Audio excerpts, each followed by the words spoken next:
Welcome to BLI business channel. ఈరోజు మనం ఈ వీడియోలో వాట్ ఈజ్ లిక్కర్ లైసెన్స్, ఇది ఎన్ని రకాలు ఉంటుంది, ఇది ఎవరెవరు తీసుకోవాలి అనేది తెలుసుకుందాం. మీరు వన్ డే లిక్కర్ లైసెన్స్ని అప్లై చేసుకుందాం అనుకుంటున్నారా? మీ ఫుడ్ బిజినెస్లో లిక్కర్ సర్వీస్ని యాడ్ చేసుకుందాం అనుకుంటున్నారా? మీరు ఆల్కహాల్ మిక్స్ చేసి ఫుడ్ ప్రొడక్ట్స్ని తయారు చేస్తున్నారా? అయితే దీనికి సంబంధించిన లిక్కర్ లైసెన్స్ తీసుకోవాలనుకుంటున్నారా? అయితే ఈ వీడియో మీకోసమే. ఫస్ట్లీ, ఒక ఈవెంట్ కానీ మ్యారేజెస్, పార్టీస్ లేదా ఫంక్షన్స్ ఇలా డిఫరెంట్ ఒకేషన్స్లలో లిక్కర్ సర్వ్ చేస్తున్నట్లయితే మీకు వన్ డే లిక్కర్ లైసెన్స్ అనేది ఇవ్వడం జరుగుతుంది. ఇది లిమిటెడ్ హవర్ బేస్ కాబట్టి వన్ డే రిజిస్ట్రేషన్ ఇవ్వడం జరుగుతుంది.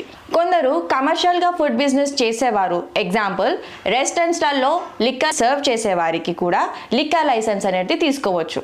సెకండ్లీ, కొందరు ఫుడ్ ప్రొడక్ట్స్లలో ఆల్కహాల్ మిక్స్ చేస్తూ సర్వ్ చేస్తూ ఉంటారు.